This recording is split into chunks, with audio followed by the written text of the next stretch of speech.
Alright, for some reason the video shut off. I mean, I'm just testing out this camera now.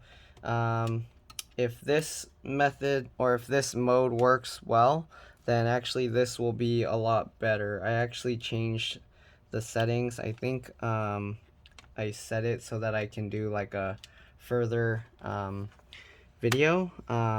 So I'm just experimenting with this phone.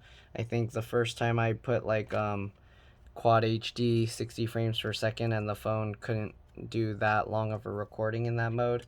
So let me continue where my video left off. I will hopefully be able to stitch these two together and then see what's going on, or just do a part 1 and part 2. This is probably going to be a lot lower quality, but we'll see how it goes, because with this recording mode I can actually mount my camera in a way that I can actually see what I'm recording, and I don't have to keep like standing up to look at the camera. So let's see, I believe I did all the hard drive stuff and the speaker, and then CPU soldered in place. Optical drive is just like all these other connectors. Flip the latch, you can pull it out. Keyboard, you can flip the latch, pull it out. Like every other one of my videos, the wireless card, you just pull the antennas from the tail and just pull it up and it'll pop out. Let's see here. Oh, they put some tape here, so it makes it a little weird. But yeah, you just pull it up like that. Alright, to remove it, you just undo the one screw and then you can wiggle it back. Sometimes you have to kind of lift it up like the stick of RAM. Let's see here. Let's put this back on. So to put it back, just make sure you line it up and make sure 100% it's lined up before you push it down, because you don't want to damage the connectors. Alright, so then we got, I might be repeating myself, but this is for the power button. Same thing, all of them. You lift these latches. LCD connector, if you remove that, make sure you held down the power button after removing the battery for about 15 seconds. Then you can peel up this tape, and then same thing, you can lift up the little lever, or the latch. Let me see here. So you can peel that up, and then you can pry up the latches on the front side, it looks like. So let me make sure so you guys don't damage it. The latch is, yeah, it's on the front. So the latch is here. Don't pry up the back side, and you can pop it up just like that, and then you can pull the cable out. I'm gonna leave it in. All right, so do that and then put the adhesive back down. You got the DC jack connector here. To remove that, you do have to take this fan out because you're gonna have to undo a screw that's underneath it. So there's one screw here holding the fan in place. All right, once you remove that screw, then make sure this adhesive for the LCD connector is not attached, and then disconnect the cable for the fan. Just like the speakers, you just keep wiggling it. It'll eventually pop out. Don't use too much force.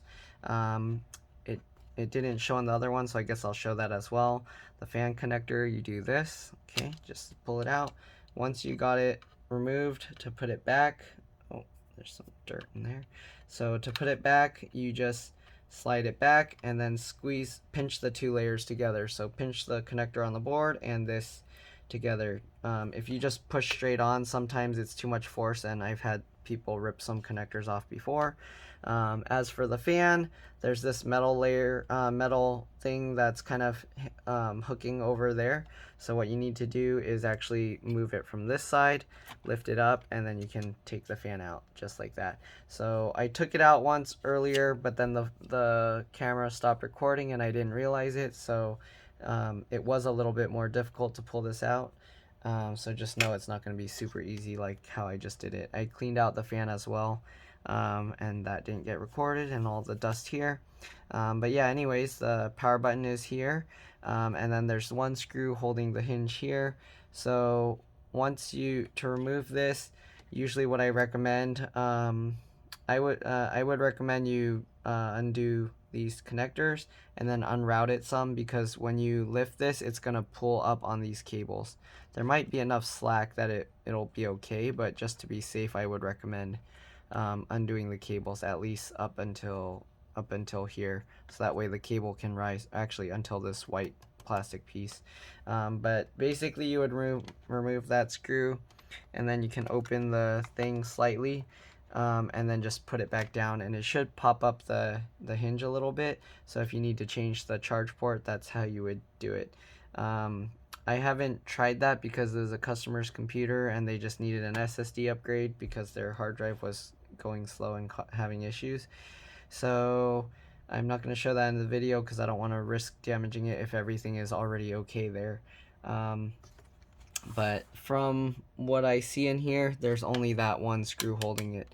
But yeah, to be safe, I would recommend undoing actually all the wiring, because it will lift this white piece up, and then the charge port connector here is actually going to be stuck down to the board. So just unthread all the wiring just to be safe. Okay, then yeah, you got the wireless antennas going in there, and I believe that's all there is, at least on this side of the board. So yeah, I recommend adding a second stick of RAM just so it can take advantage of the dual channel memory. But other than that, hopefully this video was helpful. If the video helped you, please like and subscribe because that'll help me. And thank you for watching.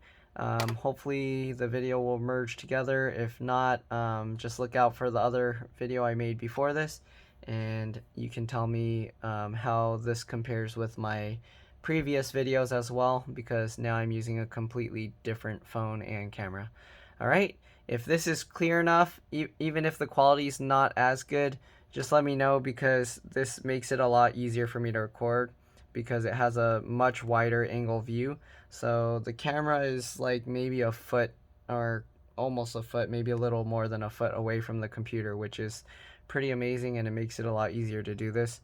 But if it's too fuzzy, I mean, I'll watch it again too. If it's too fuzzy, I'll have to go back to doing it the other way, or just use my old phone. Alright, thank you for watching. Like and subscribe again, and I'll see you in the next one. Bye.